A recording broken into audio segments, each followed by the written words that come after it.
مساء الخير، يا مساء العافية، يا مساء الورد عليكم حبايب قلبي. شلونكم وش اخباركم؟ ان شاء الله تكونون بخير وصحة وسلامة. اليوم هسوي لكم مشروب او عصير تشربه او يشربه اي شخص خلال الصباح او بالمساء، ويفضل انه يشربه صبح ومساء. الصبح قبل الفطور والمساء قبل النوم. هذا النوع من العصير له فوائد كلش كبيرة. عصيرنا هو عبارة عن كيلو ليمون، أنا عن نفسي مستخدمة هنا كيلوين، وزنجبيل، بس زنجبيل فريش مو مجفف، ومي وعسل. والعسل يفضل يكون عسل طبيعي، يعني نسبة السكريات فيه قليلة، وإذا بيه سكريات مو مشكلة. هذا العصير بيه هواية فوائد. أولا إنه يحافظ على البشرة، يكثر أو يزيد من مناعة الجسم. بالنسبة لأصحاب الإنفلونزا كلش هواية يفيدهم، وإضافة إلى ذلك إنه يمحي الدهون كلها الموجودة بمنطقة البطن. بما إنه أني رحت هواية وسافرت الفترة الماضية، فلما رجعت شوية سمنت، فقلت لازم هذا السمن مالتي شوية أخفف من عنده، لأنه السمن بأجواءنا بالنرويج يعني عادة شوارعنا تكون دائما بصعود أو نزول كلش قوي، وبيوتنا تكون عالية بمرتفعات وبمكانات مرتفعة، ونمشي مسافات طويلة، فزيادة الوزن بالنسبة لنا ما تنفعنا. فبما أنه وزني شوية زاد من كثر الأكل والعزايم، فقررنا أنه نستخدم هذا المشروب حتى شوية نخفف من الوزن.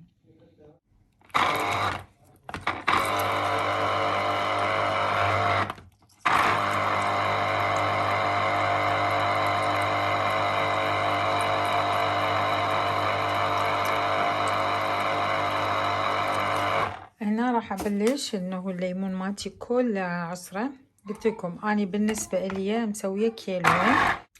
اكو هواي يقولون الليمون من جرعة ما نقدر نشربه الصبح، يأثر على معدتنا، ممكن تخلين وياها يعني برتقالة، تعصرين وياها برتقالة اثناء ما تشربين العصير. لانه اني هسه بعد ما اعصر الليمون كله، بعد ما اعصر هذا الليمون كله، راح اخليه للزنجبيل وافور على النار، يفور فد فورة فورتين ثلاثة، وبعدين اطفيه. قبل ما اطفيه اخليه له ملعقتين عسل، واخليه ببطالة واخليها بالثلاجة. لما اريد اشرب من عنده نص قلاص من الخليط او الليمون، هذا خليط الليمون مالتي هذا، ويا نص قلاص مي، واشربه الصبح على الريق وبالليل قبل النوم. قلت لكم كلش هواية يفيد الجسم، كلش هواية يفيد الجسم. اول شيء انه يزيد من مناعة الجسم.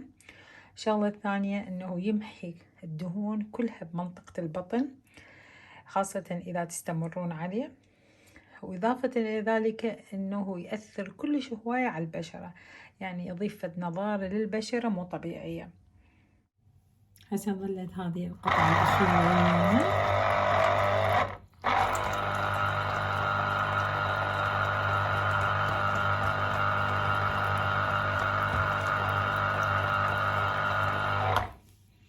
هذه ظلت القطعة الأخيرة ويانا من الليمون، عصرناه. هسه كملنا العصر مالتنا.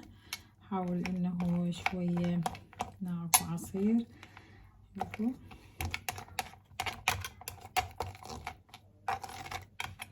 هسه راح أبدي أخليه بالجدر على مود أغليه هو والزنجبيل.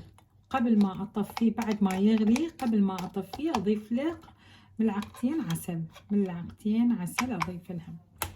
شوفوا هذا القشر مالتنا مال الكيلوين.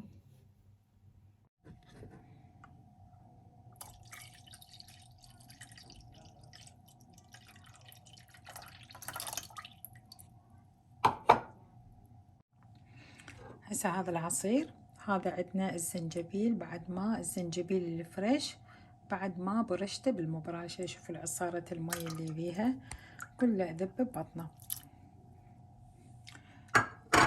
حتى لو تقولون مو هذا الزنجبيل بعدين يبين ببطنه، حتى لو يبين المهم ينسلق وياه او يفك وياه، وبعدين انه اصفيه. وهذه عندي لتر ماي بالضبط.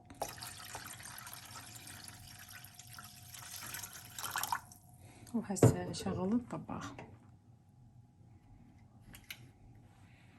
شوفوا العسل ما ذبيت العسل ببطنه، انتظر ورا ما يبدي يغلي الليمون ويا الزنجبيل اضيف له ملعقتين عسل.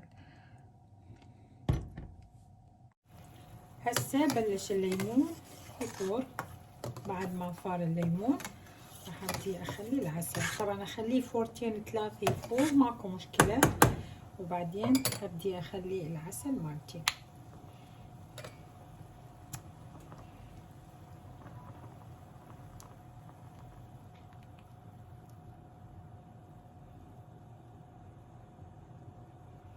بما انه اني قلت للكيلو الليمون تخلون ملعقتين، بما انه اني تقريبا كيلو وان كان، فراح اخلي 4 ملاعق بالضبط.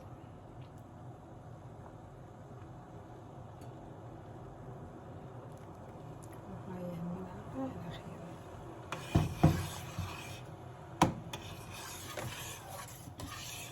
واخلي ويا العسل هماتين يفور، وبعد ما شوية يغلي ويا العسل اتركه يبرد حتى بعدين اصفيه واعبيه بهذه هذه القناني مالتي.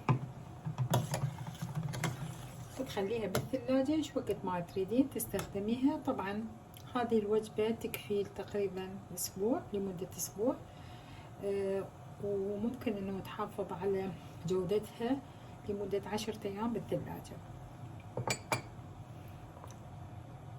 وهسه مشروب الصحة مالتنا صار جاهز.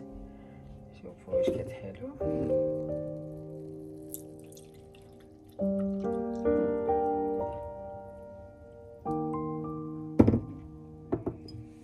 وسهمكم العافية.